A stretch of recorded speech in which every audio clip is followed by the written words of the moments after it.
Imagine this. You're standing in the middle of a city you've never seen before. Skyscrapers spiral into clouds that don't exist, casting shadows that stretch in directions that defy physics.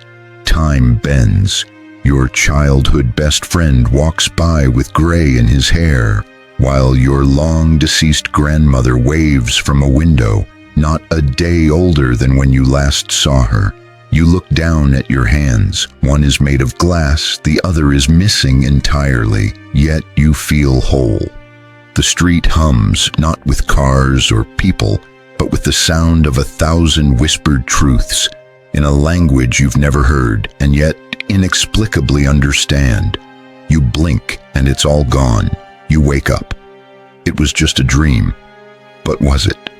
Why did your brain, this supposedly rational biological machine, fabricate a world more surreal, symbolic, and emotionally charged than anything your waking life could have prepared you for? Why did it show you people you haven't thought of in years, places you've never been, and scenarios that feel somehow more meaningful than your day-to-day reality? And more importantly, why did it feel like it meant something? Every night you slip into unconsciousness and dive headfirst into a realm of illusions, vivid, cinematic, terrifying, beautiful, nonsensical illusions. And yet, the moment you wake, you're trained to dismiss it. Just a dream, you whisper to yourself, as if a quarter of your life could be written off as random noise. But if that's true, if dreams are truly meaningless static, then why do they haunt you? Why do they leave behind emotional residues that can stain your entire day? Why do they sometimes feel more real than reality? Here lies the paradox. You spend your waking hours grounded in logic and control, constructing a version of yourself that is palatable to others and acceptable to society. Yet, in the quiet theater of your sleeping mind, something deeper, something ancient, rises. It doesn't care for social norms or polite identity. It speaks in symbols, not sentences. It shows you fears you won't name aloud, desires you won't admit even to yourself, and truths that would unravel the tidy narrative you've built around who you are. What if dreams aren't distortions of reality, but revelations? What if, far from being irrelevant, they are the language of the soul trying desperately to reach you? Why would your mind go through the trouble of constructing metaphorical stories each night? Stories rich with symbols, archetypes, and emotional resonance, if they were merely random neurological noise? Why are you running from someone faceless in your dreams? Why do your teeth fall out? Why do you fly, fall, drown, or die, only to awaken gasping, changed? Why do you feel seen in a way no conversation has ever made you feel? Maybe the real mystery isn't what your dreams are. Maybe the real mystery is why you've been taught to ignore them. Consider this. In waking life, you edit yourself constantly. You speak half-truths. You smile when you're dying inside. You perform. But in dreams, there is no mask to wear. There is no one to impress, no filter to maintain. Just you, and something deeper, something raw, something terrifyingly honest. Have you ever wondered who or what is speaking to you in dreams? Is it just memory shuffled and stirred like a chaotic deck of cards? Or is it something else? Some version of you that exists beneath the layers of culture, language, trauma, and fear? A part of you that remembers something you've forgotten. Your dreams know when you're lying to yourself. They know when you've buried a desire so deep it rots. They know when your soul is starving, even if your schedule is full and your social media is curated to perfection. So let's ask the question that has haunted mystics, psychologists, and philosophers for centuries. Not, what did my dream mean? But something far more dangerous. What am I hiding from myself? Because maybe, just maybe, your dreams aren't trying to confuse you. Maybe they're trying to save you. And the more you ignore them, the more you risk becoming a stranger to yourself. But why have we built a world that mocks the very voice that speaks our deepest truths? Who taught us to look away from the mirror the unconscious holds up to us each night? And what might happen, what might awaken, if we began to listen? Let's go deeper, not into the dream itself, but into the system that taught you to fear it, forget it, or laugh it off. Because what's buried in your dream is not nonsense, it's you. Now, let's uncover the reason you've been silencing that voice for so long. You were taught to ignore your dreams before you even knew how to interpret them. Think about that. Long before you could spell the word subconscious, you were gently, sometimes brutally, indoctrinated into a culture that treats dreams like static on a broken television. At best, they're treated as curiosities, content for dinner table anecdotes. At worst, they're dismissed as absurdities, the mental waste bin of a sleeping brain. But here's the deeper truth. This dismissal is not accidental. It is systemic. It is cultural. It is psychological self-defense masquerading as rationality. To understand why you've learned to shut out your dreams, we must first recognize the hidden architecture of the modern mind. Picture a fortress, walls built not of stone but of beliefs, ideologies, and fears. Inside this fortress sits the ego, fragile, ambitious, terrified. It is obsessed with control, with certainty, with being right. And your dreams, they're fire, wild, uncontrollable fire. They speak in riddles, metaphors, and contradictions. They whisper things that, if acknowledged, could burn the fortress to the ground. Carl Jung called dreams the royal road to the unconscious. But why would the conscious mind build a wall against its own royalty? Because the unconscious is not tame. It contains everything you've ever repressed, denied, or feared. It holds the shadow, the darker version of you that society told you must be exiled in order to be loved. Every jealousy you suppressed, every rage you swallowed, every lust you denied, every grief you buried, they live there, thriving in silence, waiting for nightfall to speak. Jung didn't see dreams as random. He saw them as the psyche's attempt to restore balance.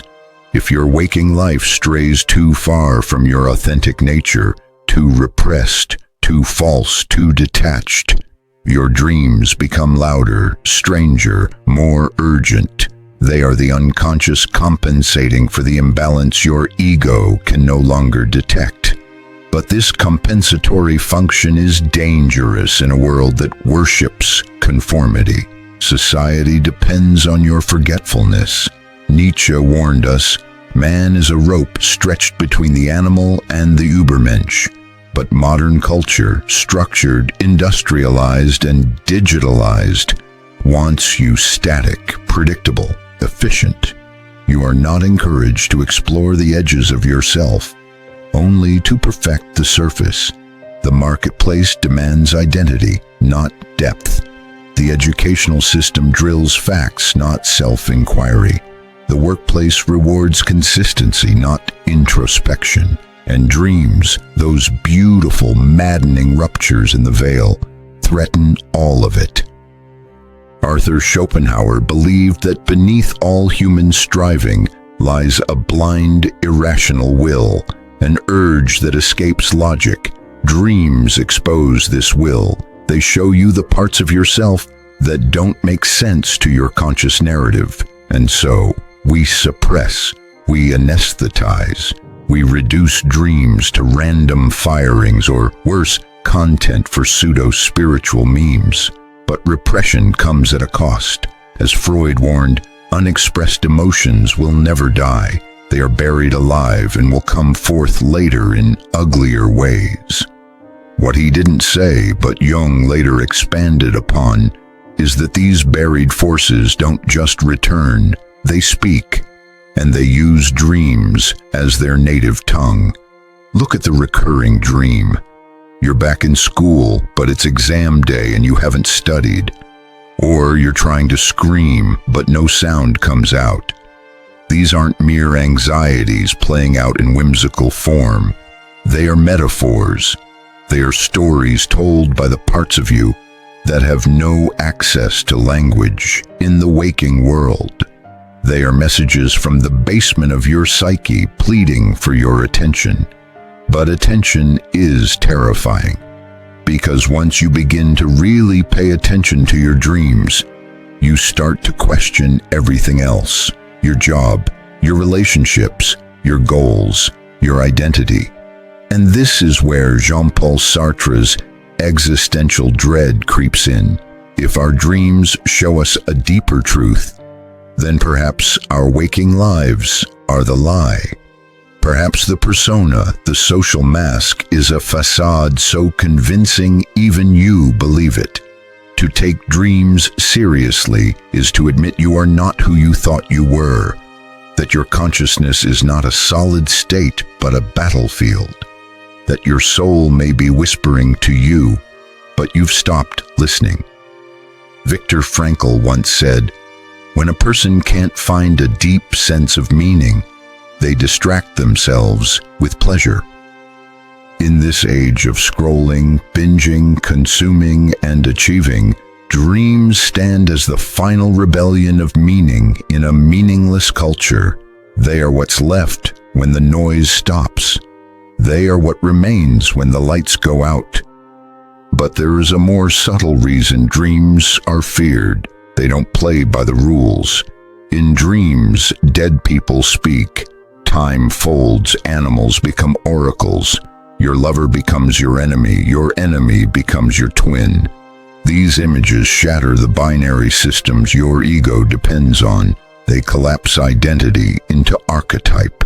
They suggest you are not just one person, but many, a chaotic constellation of selves in orbit around a core you have never fully met. This is the real threat. If you are many things, then which one is real? If your dreams reveal truths your waking self cannot handle, then which version of you is you? Here lies the heart of the problem. Modern identity is too fragile to hold the complexity of the soul. So we simplify, we flatten, we label ourselves in neat terms. I'm a teacher, I'm an optimist, I'm an introvert. But the dream says otherwise. The dream says you are also a predator, a child, a god, a ghost, a fool, a prophet. The dream doesn't lie, but it does confuse, because confusion is often the first sign that the truth is closer than we dare to admit. So we laugh off our dreams. We tell ourselves they're random. We push them away not because they're meaningless, but because they mean too much. And now you see the roots. Your culture trained you to fear what you cannot control. Your psychology trained you to suppress what you cannot face. Your philosophy warned you that meaning has a cost. But your dreams, they never stop trying.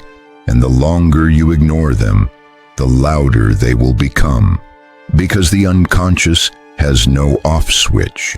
And when you won't listen gently, it begins to scream. You've learned to laugh at your dreams, to shrug them off like dust on your shoulders. But what if, without realizing it, those discarded fragments have been watching you, following you?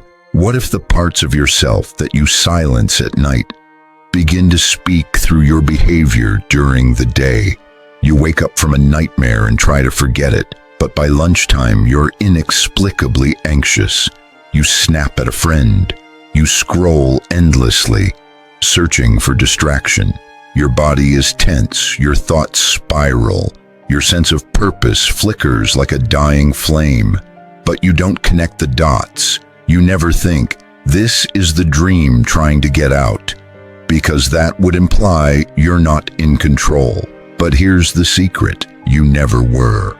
The mind is not a single voice, it's a choir. Most of it sings behind your back. Only a thin thread of awareness is granted to your conscious self, the I you cling to so desperately. The rest, your desires, traumas, fears, instincts, wounds, dreams, operates beneath the surface, shaping your life like unseen tectonic plates. And when dreams are ignored, the unconscious doesn't disappear. It leaks. It leaks into your relationships. That unresolved grief from the dream where your father was alive again. It makes you cling to emotionally unavailable people. That recurring dream where you're drowning. It manifests in your panic during silence, your addiction to noise. That dream where your house burns down while you just stand there. It seeps into your paralyzing indecision, your fear of letting go, your obsession with keeping everything fine. Ignored dreams become unconscious scripts, and you begin to live them blindly. This is where the consequences become chilling, because society too dreams, but it does not remember, and so it reenacts its nightmares, war, hatred, alienation, burnout, without ever questioning where the impulse came from. Take the modern epidemic of anxiety. Everyone feels it, few understand it. We treat it with pills, podcasts, productivity. But underneath the surface, your psyche is screaming. You are not living your truth, and how do you know that? Not because your job is hard, not because life is chaotic, but because your dreams told you. They showed you locked doors, unsent letters, wings that couldn't lift off. They showed you chasing someone you never catch, falling endlessly, waking up just before impact. Why is your unconscious mind obsessed with falling, escaping, running, losing? Because that's what your soul is doing every day. You ignore it. But modern culture gives you a different narrative. Be productive. Stay positive. Don't dwell on the past. These mantras are not just shallow. They are anesthetics. They lull you into a coma of performance. You curate your Instagram, you optimize your workflow, you manage your relationships like assets. Meanwhile, your dreams rot in the basement, pounding on the floorboards. And when they can't reach you at night, they rise during the day as compulsions, as illness, as exhaustion without reason. Cognitive science confirms this. The default mode network in your brain, the system responsible for internal thought, memory, and imagination, is deeply active during dreaming. It's where suppressed material is reorganized, reintegrated. But when ignored, this system doesn't go silent, it rewires. You begin to experience dream logic while awake. Ever walked into a room and forgotten why you're there? Ever felt a deep sadness that seemed to come from nowhere? That's your subconscious flooding your perception with unsorted memory, unresolved emotion. It's dream residue, unprocessed and accumulating. And there's more. When you stop interpreting dreams, you start interpreting life badly. You take people at face value. You miss the metaphors. You forget how to read symbols. The world becomes literal, flat, dead. You forget that everything you see, every object, every interaction, every choice, is also a mirror. But your dreams, remember, they never stop speaking in metaphor. They never lost the language of symbols. Why is that woman in your dream both your ex and your mother? Why does the abandoned house in your dream look exactly like your childhood home, even though it isn't? These aren't mistakes, they are code. And when you learn to read the code, you learn to read your life. But if you don't, if you go on ignoring it, you begin to build a false world, one that feels like control but is actually delusion, a self carefully constructed to avoid collapse. But collapse is the very thing the soul requires in order to be reborn. This is what Jung called individuation, the process by which you become whole. And dreams are not just helpful to this process, they are essential. But modern life steals your time, your silence, your rituals. You sleep with your phone, you wake to alarms, you rush into noise. You forget before breakfast the thing your soul spent hours trying to tell you.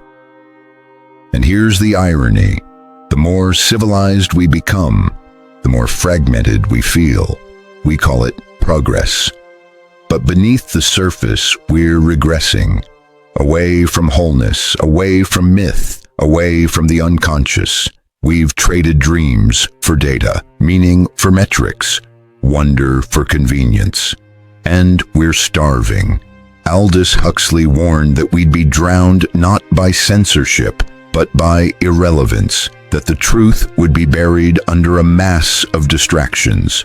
Dreams are the last frontier of relevance in a world addicted to the surface. They are the soul's refusal to be erased. Ignore them long enough, and your life becomes their graveyard. You forget your calling, you lose the fire, you become efficient and empty. But it doesn't have to stay this way, because even now, despite everything, your dreams are still coming. They are waiting for you to notice, to pause, to ask, what is trying to reach me? Because the consequences of silence are everywhere. And the moment you begin to listen again, that's when the rebellion begins. You are not a prisoner, but you've been living like one. Inside the walls of predictability, within routines shaped by fear, and behind the mask of your socially acceptable self, you've mistaken obedience for peace. But the moment you begin to listen to your dreams again, really listen, the walls begin to tremble.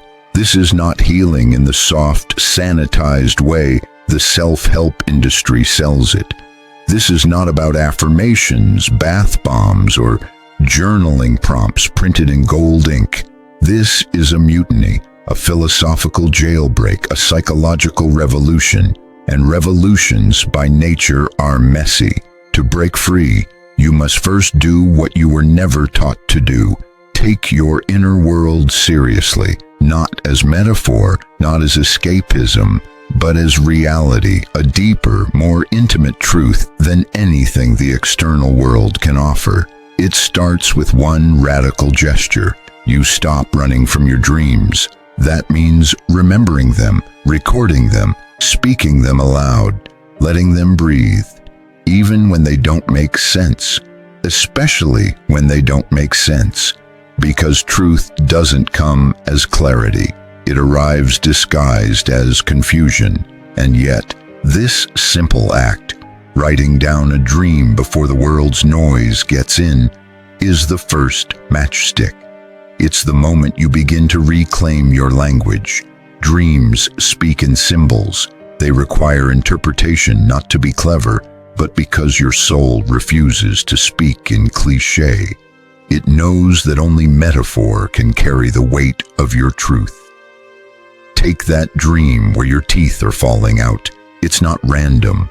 It's a scream about control, powerlessness, fear of disintegration, or the one where you're naked in public, not humiliation, but exposure. Vulnerability you've buried beneath performances of confidence.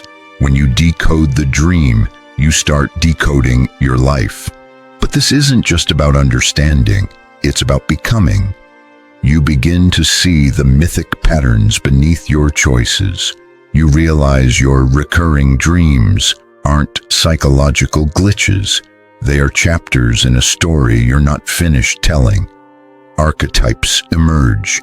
The wounded child, the lost lover, the wise old woman, the trickster, the hero who keeps failing the test. This is what Joseph Campbell meant by the hero's journey. It isn't just folklore, it's the map of your own becoming. And dreams are the road signs. But to walk this path, you must leave behind the false gods, logic as your only guide, productivity as your worth, perfection as your goal. Because rebellion means trusting what is irrational, what is raw. Nietzsche knew this. He didn't advocate madness, he understood it. He saw the Dionysian force in all of us, the chaotic, ecstatic, unpredictable self that society demands you suppress. Dreams are Dionysus, whispering through your closed bedroom door. You were never meant to be this tame. And when you open the door, you stop asking, "What's wrong with me?" and start asking, "What am I hiding from?" You stop trying to optimize your life and start seeking your truth, even if it burns. You begin to live with integrity, not moral virtue, but wholeness.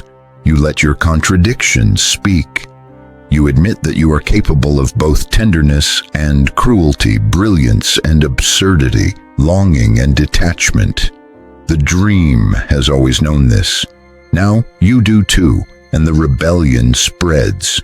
You notice how others are still asleep, performing happiness, repeating mantras that feel hollow. You stop envying them. You stop comparing your chaos to their curated calm. You see their masks and no longer wish you had one of your own, because you have tasted something real, and nothing less will satisfy. You reclaim silence, space.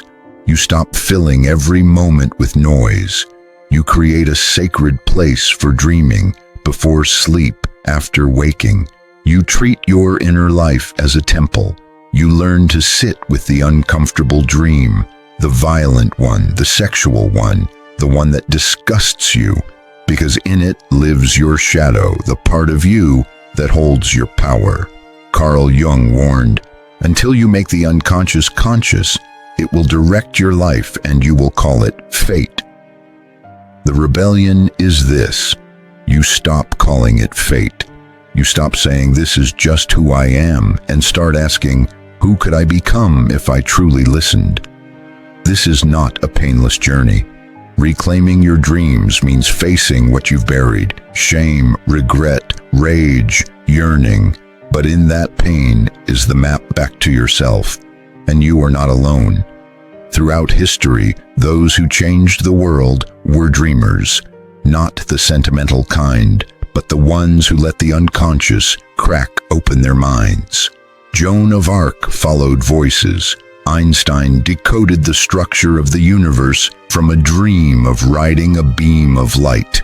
Dostoevsky saw his death in a dream and rewrote his entire worldview. To dream is not to be passive. It is to court madness and extract meaning from it. This is how you break free. You stop believing the world when it says that only the visible is real. You understand that reality is layered, that the waking world is only the topsoil, and underneath it, through dream, myth, and symbol, your soul is screaming to be seen. So you rebel. You wake each morning and ask, "What did I feel last night? What image stayed with me? What is it trying to tell me that no one else can?" And then you act on it. You change your relationships because the dream exposed the lie. You change your work because the dream showed you your real hunger. You change your beliefs because the dream shattered them. And you are not broken, you are becoming whole. Not the you the world trained you to be, but the one your unconscious never stopped building in the shadows. The blueprint was always there. You were just too awake to see it. Now you know the rebellion is not outside. It is internal, it is subtle, it is sacred, and once it starts, you cannot go back, because you've seen too much, felt too deeply, remembered too clearly. You no longer dream to escape your life. You live so that your dreams can finally breathe. And now, as the dust settles, one final question rises. If your dreams aren't random, if they are messages, blueprints, truths, then what is their ultimate purpose? What is the one truth they've been pointing to all along? Imagine waking up, not from sleep, but from life itself.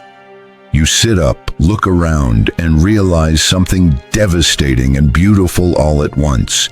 You've been living inside someone else's story. The roles, the labels, the fears, the ambitions, they were never yours. They were inherited, programmed, performed.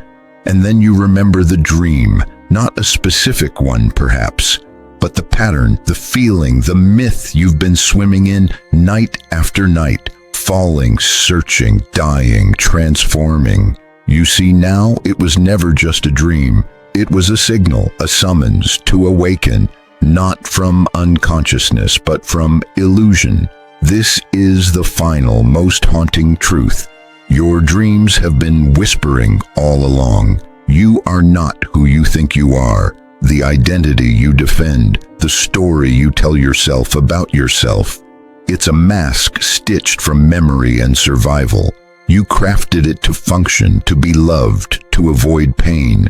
But the self beneath that mask, the one who dreams in archetypes and symbols, who yearns without language, who burns with a purpose you can't quite name, that self has been waiting, watching, and dreams are its fingerprints, not random firings of neurons, not subconscious garbage, but encrypted blueprints from the self beyond yourself. The soul, if you dare call it that. A soul that is not separate from you, but more you than the you you've always believed in. Every time you dream of death, you are being shown that the ego must die. Every time you dream of flying, it is the soul testing its wings in a realm beyond limitation. Every door in a dream is a threshold. Every monster is a part of you you've exiled. Every reunion is a clue that something forgotten longs to return. And now, finally, you understand. Your dreams have not been trying to scare you. They've been trying to wake you, to deliver the message that cannot be spoken in daylight. Your life is a metaphor, your existence a myth. You are not a machine, you are not a title, you are not your trauma, you are a symbolic being living a symbolic life in a symbolic universe. To dream is not to escape reality, but to see it more clearly, because in dreams everything means. The clock with no hands, your fear of time, the city in flames, your transformation, the endless hallway, your resistance to choice, the child crying in the corner, the part of you still waiting to be held. And here's the revelation that changes everything. Your dreams are not just about you, they are from you, from the part of you that is infinite, the timeless you. The soul that remembers the truths your waking self has forgotten. You see, reality is not objective, it is interpretive. The world doesn't come with meaning built in. You assign it, you project, you filter, you choose what to see. That means your dreams are not distortions of reality. They are raw expressions of your capacity to make meaning. And if you can learn to trust that meaning in your dreams, you can learn to trust it everywhere. Suddenly, the things you used to dismiss, a coincidence, a gut feeling, a line of poetry that moves you to tears, these are no longer background noise. They are threads, echoes, dream fragments leaking into the waking world. Because the veil between dreaming and waking is thinner than you were told. This is the final awakening. Your whole life is the dream. Not in the dismissive, nihilistic sense, not in a nothing matters kind of way, but in the deepest, most sacred way possible. You are the dreamer and the dreamed. Just as you construct entire worlds while you sleep, lands, faces, fears, stories, your waking life is also a construction, Not false, but formable. Not meaningless, but malleable. Your perceptions, your beliefs, your choices. They are the architecture of your waking dream. And now you can shape it. This is why your dreams brought you here. Not to entertain, not to scare, not to confuse, but to remind you that you are not powerless. You are the interpreter, the maker of meaning, the weaver of story, the architect of soul. So what now? Now you begin living as if your life is a dream worth interpreting. You move through your day the way you would move through a dream, alert, curious, receptive. You ask, what is this moment trying to tell me? What is this feeling the symbol of? What is this discomfort trying to transform? You stop chasing certainty. You start seeking symbols. You stop running from the absurd. You start listening to it. You stop seeing pain as punishment. You begin seeing it as a message. Even loss, even death, even despair, they become sacred when seen as dreams within dreams, not to be solved, but to be felt. And that is the real miracle. Not that dreams predict your future, but that they prepare you for truth. A truth deeper than logic. A truth only symbols can carry. A truth that can never be proven, only lived. And so, as you lay your head down tonight, don't ask for rest. Ask for revelation. And when it comes in images strange and wild, terrifying or tender, don't turn away, don't dismiss it, don't forget it, because it is you calling to yourself. You are the message you've been waiting for. You are the dream trying to awaken, and now you are listening.